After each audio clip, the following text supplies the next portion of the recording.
The Golden Girls' infamous feud that ended the show. Inspiration from real life. Every great show has something to do with real life, and The Golden Girls is no different. Executive at NBC, Brandon Tartikoff, got the idea for the show from his aunt, who's very old. After going to see her, he found it funny how she talked to her best friend and next-door neighbor. They fought and squabbled all the time, but it was clear they cared about each other. It was Tartikoff's idea to make a show about their troubled but deep friendship because he thought NBC fans would enjoy it. The best script ever. Sue Harris wrote the pilot for The Golden Girls. Before this show, she was planning to retire, but the show changed everything. When NBC chief Warren Littlefield read it for the first time, he fell in love with it.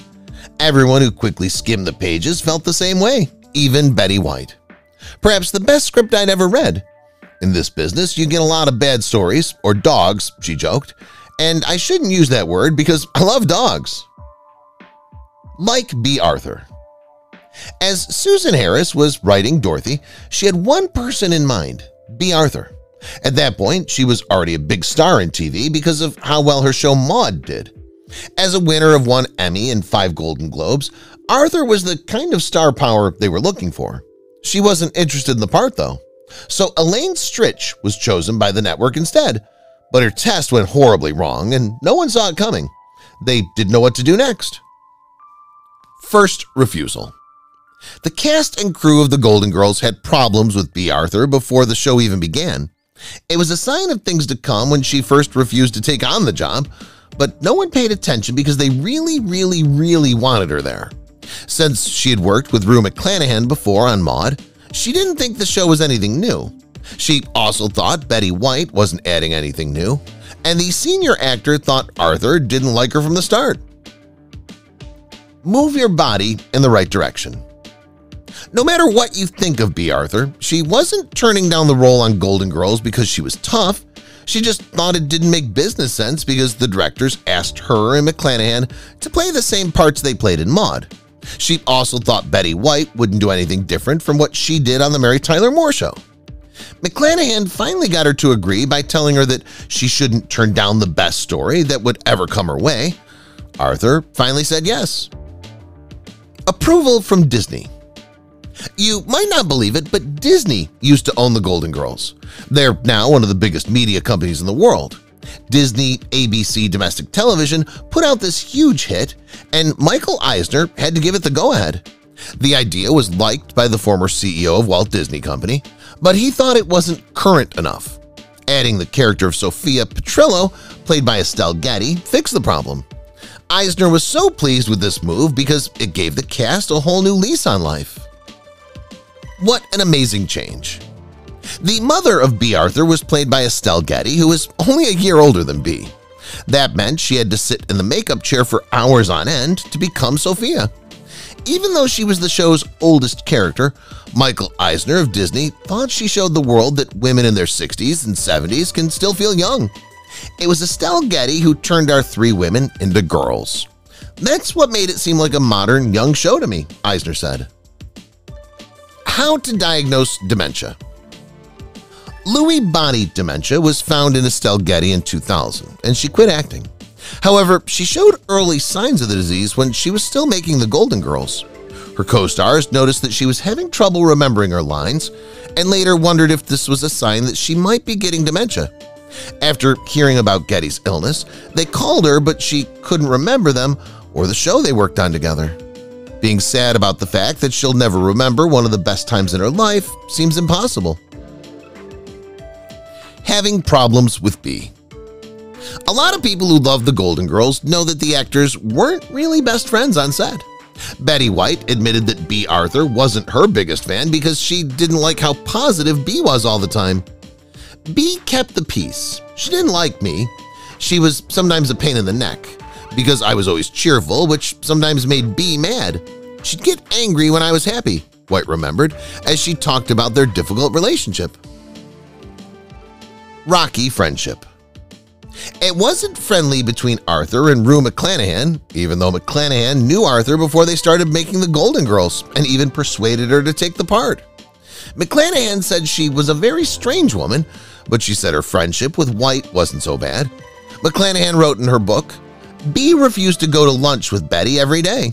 Bea would never walk across the lot to dinner until Betty was ready to walk with her, even if Betty made her wait, and they sat next to each other in the dining hall. Arthur's annoyances. McClanahan wasn't the only one who said Arthur was a strange and difficult woman. A lot of people didn't like her because of her different habits, but all of us do. Arthur really didn't like birds or people who chew gum, but they weren't among her top hate list things. She really hated shoes, and it was written in her contract that she wouldn't wear them. They let her walk around the set barefoot because she promised not to sue them if she got hurt. The Royal Fan. Many people all over the world loved the Golden Girls, and one of their fans was a member of the royal family. It's said that the Queen Mother loved this show so much that she wrote to the actors and asked them to perform for her. It was really cool. The Queen was very pretty. We were told not to talk to her unless she talked to us first. She was up in a box and then she came down on stage with Princess Anne. Betty White said about the Royal Variety performance they did in 1988. The Oldest Girl. It's pretty interesting that Betty White had such youthful spirit, since she was actually the oldest member of the legendary quartet. It's even more interesting that she found her best friend on the set in Rue McClanahan, who's 12 years younger. Another amazing fact, despite being the oldest cast member, White got to play the youngest character. She was already in her late 60s when the Golden Girls came out, but so were her co-stars Bea Arthur and Estelle Getty. Mother Tongue. The full name of Betty White's character was Rose Lindstrom Nyland, and she was actually a Norwegian American. That's why we've often heard her speaking in her mother tongue. As it turns out, not even one word she said was actually in Norwegian. White's accent and pronunciation made it seem genuine, but she was mostly talking gibberish for comical effect. The subtitles on the screen added to the humor, but they weren't a direct translation of the words she was saying, since they made zero sense. Waving goodbye. Betty White might have been in love with her character, but Bea Arthur didn't feel the same way. Her disdain for the show started growing as the years gone by, and the journey of the Golden Girls came to an end when she decided to leave. By the start of the 7th season, Bea made it very clear that she was done.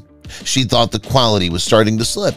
She wanted to go out while it was still a good show, and she felt she was done with it, wrote Jim Colucci in his book Golden Girls Forever. Put a ring on it. Even though the Golden Girls originally aired with the premiere of it all being a bunch of single ladies, eventually by the end of the final season, each of the characters had got married or engaged. Dorothy, in fact, got married in the final episode. Perhaps the gold in golden actually applied to the wedding bands they received from their honeys. Golden ratings. And it wasn't just the first few seasons of this classic that were mega popular.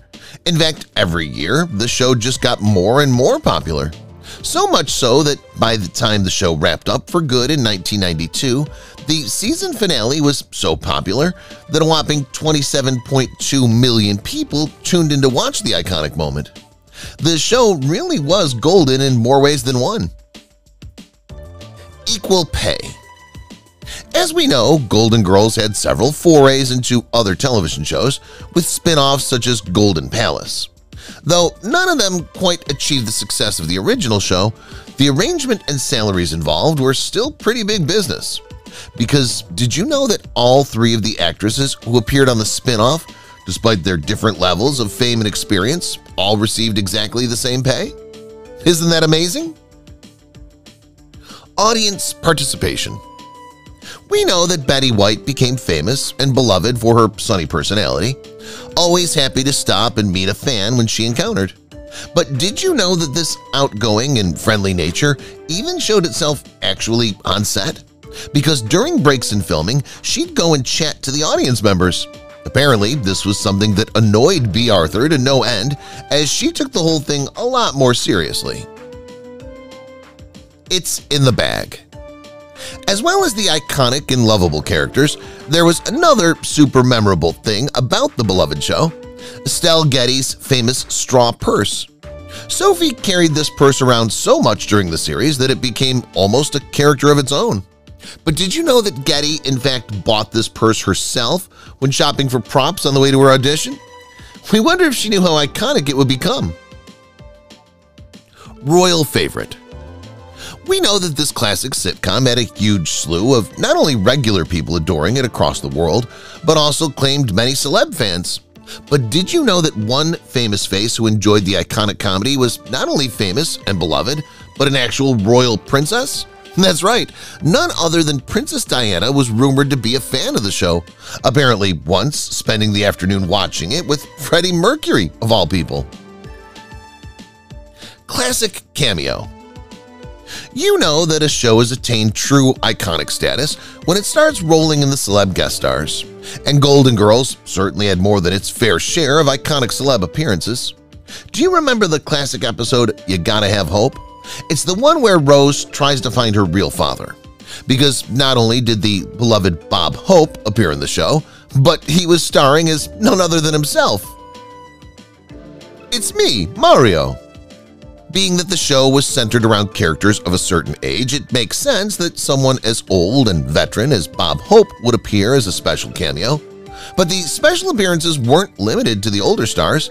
In fact, one memorable appearance came from a very young star on the cusp of his career. Remember the lovable, undocumented student called Mario? If you look closely, you'll see it's none other than Mario Lopez, well before he achieved fame on Saved by the Bell. Sticky situation. Now we know that Golden Girls occasionally enjoyed a bit of smutty humor and the odd innuendo or two, but in general, one could rely on it being mostly a pretty wholesome show, at least on the surface anyway. So you might be surprised to hear that Rue McClanahan once ended up handcuffed to a radiator. Actually, it was because her character Blanche did it as a protest against demolition, but then the key got lost and she got stuck. Explain yourself. When McClanahan accidentally got stuck, handcuffed to a radiator, many people on the set that day must have been pretty panicked about what to do. Because, let's face it, there's only one way to get off handcuffs, with a key. But then, miraculously, one of the directors had an extra key. Phew! But then, the rumor was that everyone started to tease him for having this key in the first place. And McClanahan was the first person to step in and defend him. Good for her. Southern charm. Nowadays, we can't imagine the character of Blanche with anything other than her signature Southern accent. Isn't it just such an integral part of her iconic role? Well, you might be surprised to learn that she originally was supposed to have an Oklahoma accent, which is McClanahan's actual accent in real life. The original director wanted her to keep that, but then the second director preferred the Southern accent. Thank you for your service. Today, fans around the world are incredibly admiring and grateful to all the Golden Girls stars. After all, they've given us all years of delight and amusement, and even today we enjoy their work. But did you know that Bea Arthur has served us in another way?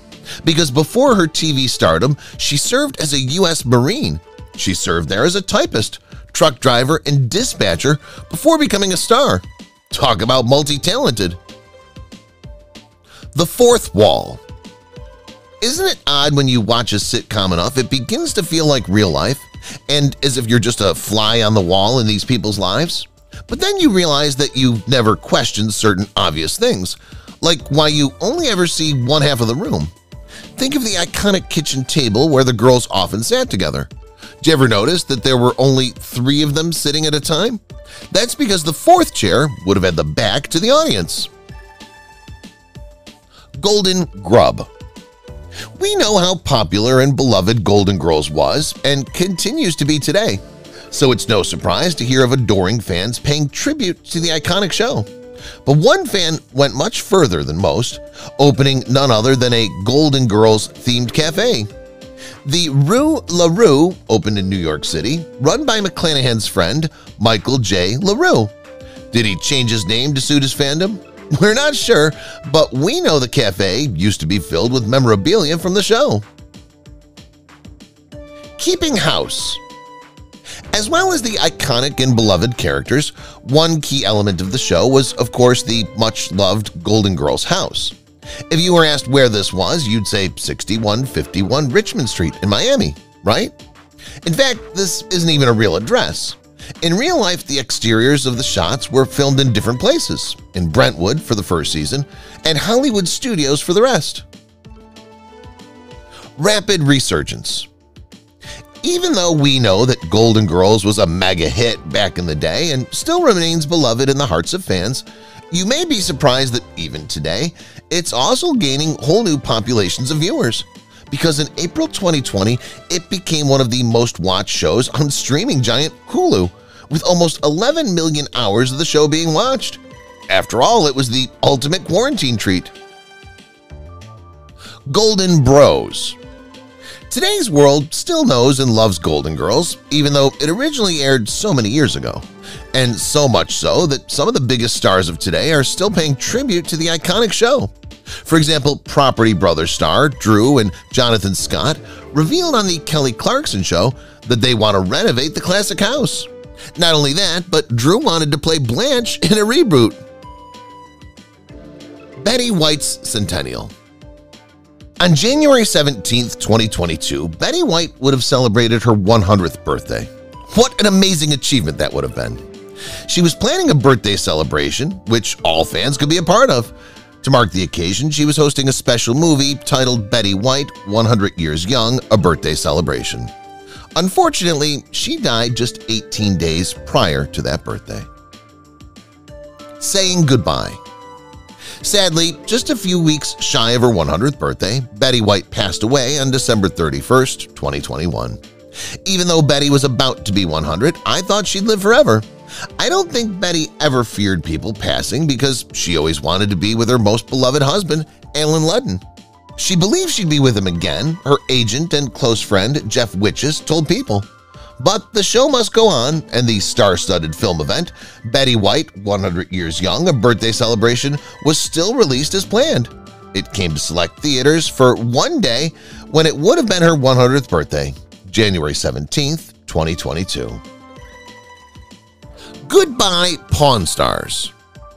The Golden Girls' 7-season run finished with a memorable ending that included a terrible date, a cruel joke, a surprise wedding, and a sad farewell. Dorothy and Sophia's relationship as mother and daughter ended up on a happy note in the ending, with a tearful goodbye between the four women. In the last show, which aired almost 30 years ago, B. Arthur's character gets married and moves away, which breaks up the group.